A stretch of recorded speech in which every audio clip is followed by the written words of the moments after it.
ये कहानी है एक छोटे से गांव के रहने वाले नौजवान अहमद की। अहमद अपने गांव में अपनी बूढ़ी माँ के साथ रहता था। वो बहुत ज्यादा अमीर तो नहीं था, लेकिन अल्लाह का दिया सब कुछ था। शहर की एक कपड़े की फैक्ट्री में वो सुपरवाइजर था और अपनी तनख्वाह से खुशी खुशी घर चला रहा था। जिंदगी बहुत पुरसुकून थी, लेकिन कहते हैं ना कि वक्त हमेशा एक जैसा नहीं रहता। अल्लाह अपने बंदों का इम्तिहान लेता है ताकि उनका सब्र आजमा सके। अचानक मुल्क में माशी बहरान आया। जिस फैक्ट्री में अहमद काम करता था वो नुकसान में चली गई और फैक्ट्री मालिक ने अचानक फैक्ट्री बंद करने का फैसला कर लिया। एक ही रात में सैकड़ों मजदूरों के साथ साथ अहमद भी बेरोजगार हो गया। शुरू के कुछ दिन तो जमा पूंजी से गुजर गए, लेकिन वक्त के साथ साथ हालात तंग होने लगे। उसी दौरान अहमद की वालिदा, जो पहले ही कमज़ोर थीं, शदीद बीमार पड़ गईं। डॉक्टर ने बताया कि उन्हें दिल का मसला है और जल्द अज जल्द ऑपरेशन की ज़रूरत है, जिस पर लाखों का खर्चा आएगा। घर में खाने को आटा नहीं था और यहाँ इलाज के लिए लाखों की ज़रूरत थी। अहमद ने हर जगह नौकरी ढूंढने की कोशिश की, लेकिन हर दरवाजे से उसे खाली हाथ लौटना पड़ा। एक शाम अहमद परेशान हाल सड़क किनारे बैठा था। तभी वहां से एक चमचमाती हुई गाड़ी गुजरी और उसके करीब आकर रुकी। गाड़ी से उसका पुराना स्कूल का दोस्त सलीम उतरा। सलीम अब गलत धंधों में पड़कर बहुत अमीर हो चुका था। सलीम ने अहमद की हालत देखी और बोला, अहमद, क्या हाल बना रखा है तूने? सुना है तेरी नौकरी चली गई और माँ बीमार है। अहमद ने नम आंखों से सर हिलाया। सलीम ने हंसते हुए कहा, अरे पगले, तू क्यों इतना परेशान होता है? देख, मेरे पास पैसा, गाड़ी, सब कुछ है। मैंने तुझे पहले भी कहा था, ईमानदारी से सिर्फ 2 वक्त की रोटी मिलती है, महल नहीं बनाए जाते। मेरे साथ आ जा, बस थोड़ा सा हेर फेर करना है और एक ही रात में तेरे पास इतना पैसा होगा कि माँ का इलाज भी हो जाएगा और तू अपना कारोबार भी शुरू कर लेगा। अहमद के दिल में एक पल के लिए ख्याल आया। माँ दर्द से कराह रही थी, घर में अंधेरा था। क्या बुरा है अगर थोड़ा सा गलत काम करके किसी की जान बचा ली जाए? लेकिन फिर उसे अपने मरहूम वालिद की नसीहत याद आ गई। बेटा, भूखे सो जाना, लेकिन कभी हराम का निवाला मत खाना। सब्र का फल मीठा होता है और अल्लाह सब्र करने वालों के साथ है।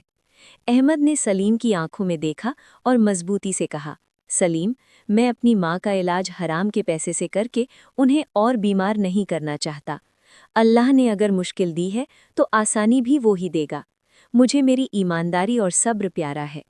सलीम ने तंजिया मुस्कुराहट के साथ कहा, ठीक है भाई, करते रहो सब्र, देखते हैं तुम्हारा सब्र तुम्हारी माँ को कैसे बचाता है। और वहां से चला गया। दिन गुजरने लगे। घर का सारा सामान बिक चुका था। अहमद दिन भर मजदूरी ढूंढता, कभी मिलती कभी ना मिलती। एक रात बारिश जोरों शोर से हो रही थी। घर में खाने को कुछ नहीं था और माँ की तबीयत बहुत खराब थी। दवाई की शीशी खाली हो चुकी थी। अहमद मायूस होकर घर से निकला। वो बारिश में भीगता हुआ सड़क पर चल रहा था। आंसू बारिश के पानी में छुप गए थे। वो आसमान की तरफ देखकर बोला, या अल्लाह, अब तेरा बंदा थक गया है। चलते चलते उसकी नज़र सड़क के किनारे पड़ी एक चीज़ पर गई। एक चमड़े का भारी बैग वहां गिरा हुआ था। शायद किसी पासिंग गाड़ी से गिर गया था। अहमद ने बैग उठाया और उसे खोला। उसकी आंखें फटी की फटी रह गईं। बैग नोटों की गड्डियों से भरा हुआ था। उसमें इतने पैसे थे कि अहमद ना सिर्फ माँ का इलाज करा सकता था, बल्कि पूरी जिंदगी ऐश से गुजार सकता था। कोई देखने वाला नहीं था। बारिश थी, अंधेरा था, सड़क सुनसान थी। शैतान ने फिर दस्तक दी। ये अल्लाह की मदद है अहमद, ले जा इसे, किसी को पता नहीं चलेगा। लेकिन अहमद ने बैग में ढूंढा तो उसे एक बिजनेस कार्ड मिला। उस पर नाम लिखा था सेठ हमीद और नीचे एक एड्रेस था। अहमद का ज़मीर जाग उठा। उसने सोचा, ये पैसा मेरा नहीं है, हो सकता है ये किसी की जिंदगी भर की कमाई हो, किसी की बेटी की शादी का पैसा हो या किसी मजबूर की अमानत हो। अगर मैंने इसे रख लिया तो मुझमें और चोर में क्या फर्क रह जाएगा। भूख से पेट में दर्द था, माँ की दवाई की फिक्र थी, लेकिन अहमद ने बैग बंद किया और फैसला किया कि वो इसे वापस करेगा। अहमद भीगता हुआ कई किलोमीटर पैदल चलकर सेठ हनीद के बंगले पर पहुंचा।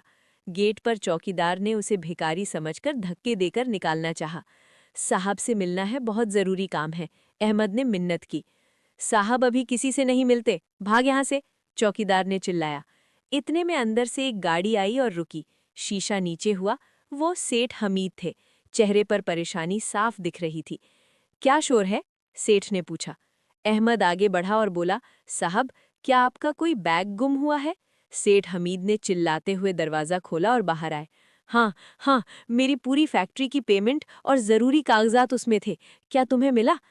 अहमद ने अपनी फटी हुई कमीज के नीचे से वो बैग निकाला और सेठ के हवाले कर दिया। सेठ ने जल्दी से बैग खोला, पैसे गिने, 1 रुपया भी कम नहीं था। सेठ हमीद ने हैरत से अहमद को देखा। अहमद की हालत बता रही थी कि वो शदीद गरीब है। तुम चाहते तो ये पैसे रख सकते थे, कोई देखने वाला नहीं था। तुमने ऐसा क्यों नहीं किया? अहमद ने सर झुकाकर कहा, साहब, मैं मजबूर जरूर हूँ, लेकिन बेईमान नहीं। मेरे वालिद कहते थे कि सब्र और ईमानदारी का फल अल्लाह देता है। अगर मैं ये पैसे रख लेता तो मेरी दुनिया संवर जाती, लेकिन आखिरत खराब हो जाती। सेठ हमीद की आंखों में आंसू आ गए। उन्होंने बताया कि ये पैसे उन्हें कर्ज उतारने के लिए देने थे। अगर आज ये बैग ना मिलता तो वो दिवालिया यानी बैंकरप्ट हो जाते और जेल चले जाते। सेठ हमीद ने उसी वक्त अहमद को गले लगा लिया। उन्होंने फौरन अपनी जेब से कुछ पैसे निकालकर अहमद को दिए और कहा, ये तुम्हारा इनाम है। अहमद ने लेने से इनकार कर दिया। साहब, मैंने इनाम के लिए ये नहीं किया। सेठ ने कहा, ये भीख नहीं है, ये तुम्हारी ईमानदारी का हक है। और सुनो, कल तुम मेरी फैक्ट्री आओगे। मुझे अपने बिजनेस के लिए एक ईमानदार मैनेजर की ज़रूरत है, जिस पर मैं आंख बंद करके भरोसा कर सकूं। और तुम्हारी माँ का इलाज अब मेरी जिम्मेदारी है। आज से तुम मेरे बेटे जैसे हो। अहमद की आंखों से आंसू बह निकले।